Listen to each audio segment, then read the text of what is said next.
শীতকাল মানেই হচ্ছে মটরশুঁটির কচুরি। সেটা অনুষ্ঠান বাড়ি হোক বা নিজেদের বাড়ি হোক, আমরা কিন্তু প্রায়শই বানিয়ে থাকি।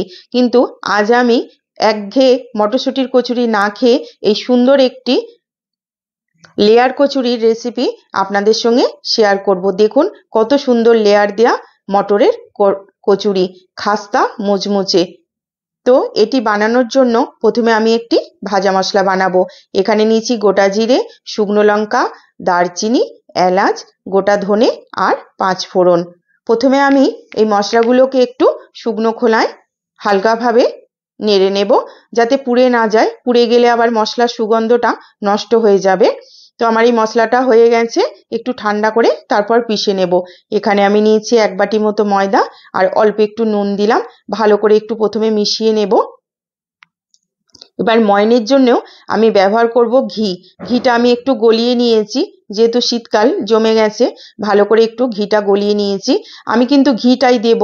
ঘি দিলে কিন্তু কচুরিটা খুব সুন্দর খাস্তা মুচমুচে হবে আর লেয়ারগুলো এইভাবে বোঝা যাবে।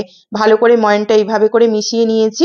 এবার অল্প অল্প জল দিয়ে আমি এটা থেকে একটা মিডিয়াম সফট ডো বানাবো। এইভাবে করে আমি একটা মিডিয়াম সফট ডো বানিয়েছি। এবার ভালো করে আমি চাপা দিয়ে এটাকে কিছুক্ষণ রেস্টে রেখে দেব। এবার ওটা যতক্ষণ রেস্ট হচ্ছে ততক্ষণ এখানে আমি নিয়েছি তাজা মটরশুঁটি। ভালো করে ধুয়ে পরিষ্কার করে নিয়েছি। এটা আমি একটু মিক্সিতে পিষবো, কিন্তু খুব একটা মিহি করে পিষবো না, একটু দানা দানা রেখে এইভাবে করে আমি পিষে নিয়েছি। এবার এখানে আমি অল্প একটু সর্ষের তেল গরম করে দিলাম একটু আমি জিরে ফোড়ন আর অল্প একটু হিং। কচুরি মানেই কিন্তু একটু হিং দিলে ভালো সেন্ট হয়। এবার যে মটরশুঁটিটা আমি পিষেছিলাম সেটা এর মধ্যে দিয়ে ভালো করে একটু নাড়াচাড়া করে নেব। এবার এখানে আমি দেব একটু ছোলার ছাতু, 2 চামচ মতো দেব আমি একটুখানি। আমার যতটা মটর সে অনুযায়ী দিলাম। 1 বাটি মটর ছিল, তাই জন্য 2 চামচ মতো ছোলার ছাতু দিলাম। ছাতুটা দিলে এর বাইন্ডিংটা ভালো হবে। এবার এর মধ্যে আমি দিচ্ছি অল্প একটু নুন, একটু লঙ্কার গুঁড়ো আর অল্প একটু হলুদের গুঁড়ো। আর দিচ্ছি আমি 1 চামচ মতো চিনি। চিনিটা আমি পেশা চিনি দিলাম। একটু চিনি দিয়ে ভালো করে একটু নাড়াচাড়া করে নেব প্রথমে। এরপর যে ভাজা মশলাটা আমি বানিয়ে পিষে নিয়েছিলাম সেটা এর মধ্যে 2 চামচ দিয়ে দিলাম। আবারও একটু সবকটা উপকরণ ভালো করে আমি একটু নাড়াচাড়া করে মিশিয়ে নেব কিছুক্ষণ।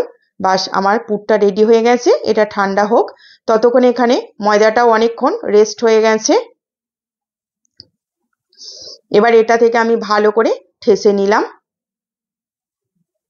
এবার এর থেকে আমি গুটিগুলো বানাবো। লুচির মতো কিন্তু হবে না, একটু বড় বড় রুটির সাইজের আমি গুটি বানাবো। দেখুন এইভাবে করে আমি রুটির সাইজের গুটি বানিয়ে নিলাম এরকম ভাবে। এবার অল্প অল্প আটা দিয়ে আমি এর থেকে রুটি বানাবো।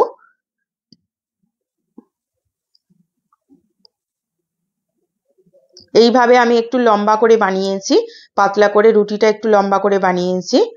এবার এর মধ্যে আমি যে ঘিটা গরম করেছিলাম সেটা 1 চামচ দিয়ে হাতে করে একটু ভালোভাবে এভাবে করে চাড়িয়ে দিলাম। এবার উপর থেকে একটু ময়দা এইভাবে করে ছড়িয়ে দিলাম। এবার এর একটা সাইড এইভাবে করে দিয়ে দিলাম এর মধ্যে, আর একটা সাইডও ঠিক এইভাবে করে এর মধ্যে দিয়ে দেব। হাতে করে একটু হালকা করে চেপে দেব। দিয়ে আবারও 1 চামচ ঘি উপর থেকে আমি ছড়িয়ে দেব একইভাবে। হাতে করে একটু চাড়িয়ে দিয়ে উপর থেকে আবারও একটু শুকনো ময়দা এইভাবে করে ছড়িয়ে দেব এর মধ্যে।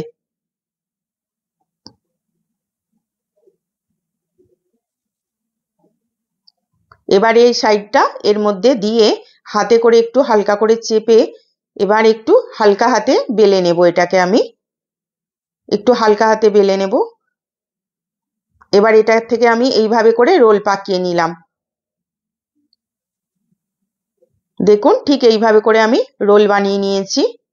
এবার এই রোলটাকে আমি একটা ছুরির সাহায্যে 2 টুকরো করে নেব।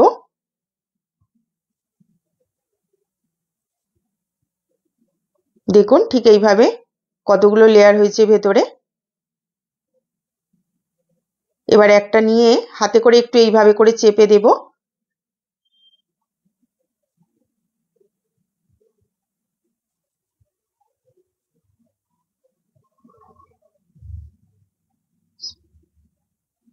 এবার অল্প অল্প ময়দা দিয়ে আমি এটাকে একটু লুচির মতো করে বেলে নেব।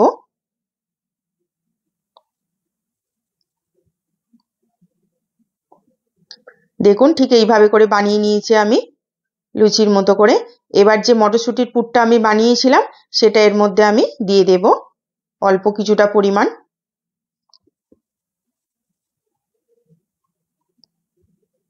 চারদিক থেকে ভালো করে বন্ধ করে দেব। ভালো করে একটু বন্ধ করতে হবে, না হলে আবার ভাজার সময় পুরটা কিন্তু বেরিয়ে যাবে। দেখুন এইভাবে করে আমি প্রতিটা গুটি থেকে বানিয়ে নিয়েছি ঠিক এইভাবে করে। তেল ভালো করে একটু ভালো গরম করেছি। খুব বেশি ধোঁয়াটা গরম করা যাবে না, মিডিয়াম হালকা গরম করে আঁচটা কমিয়ে দিয়ে ধীরে ধীরে এর মধ্যে আমি কচুরিগুলো দিয়ে দেব।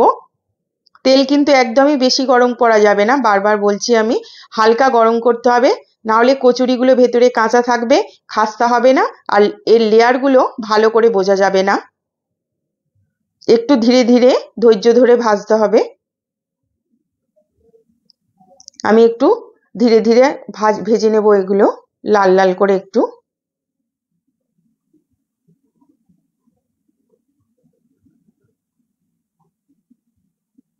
বাড়িতে বানিয়ে দেখবেন, খুব ভালো লাগে। একঘেয়ে মটরশুঁটি তো দেখুন এইভাবে করে সুন্দর করে আমি ভেজে নিয়েছি। কত সুন্দর লেয়ারগুলো আলাদা হয়েছে, দেখুন কি সুন্দর দেখতে লাগছে। প্রতিটা কচুরি আমি এইভাবে করে ভেজে নেব। দেখুন আমার লেয়ার দেওয়া মটরশুঁটির কচুরি কিন্তু একদম রেডি। প্রতিটা লেয়ার কত সুন্দর আলাদা হয়েছে আর কতটা মুচমুচে হয়েছে দেখুন, ভেঙে দেখালাম আপনাদের। আর ভেতরে হচ্ছে মটরশুঁটির পুর কিন্তু একদম ভরা, একটুও কিন্তু পুর ভাজার সময় বাইরে বের হয়নি। আর প্রতিটা লেয়ার কতটা সুন্দর আলাদা হয়েছে দেখুন, খুলে দেখাচ্ছি, দেখুন প্রতিটা লেয়ার কতটা সুন্দর আলাদা হয়েছে কচুরিগুলোর থেকে। একঘেয়ে মটরশুঁটির কচুরি তো আমরা সব সময় খাই, তো এটা একবার বাড়িতে বানিয়ে দেখবেন, খুব ভালো লাগবে খেতে। খাস্তা মুচমুচে আর নতুন ধরনের লেয়ার দেয়া মটরশুঁটির কচুরি। তাহলে বন্ধুরা, যদি আমার এই রেসিপিটি আপনাদের ভালো লাগে তাহলে প্লিজ একটি লাইক করে দেবেন, আমার রেসিপিটিকে বেশি বেশি করে শেয়ার করে দেবেন, আমার চ্যানেলটিকে সাবস্ক্রাইব করবেন। সকলে ভালো থাকবেন। নমস্কার।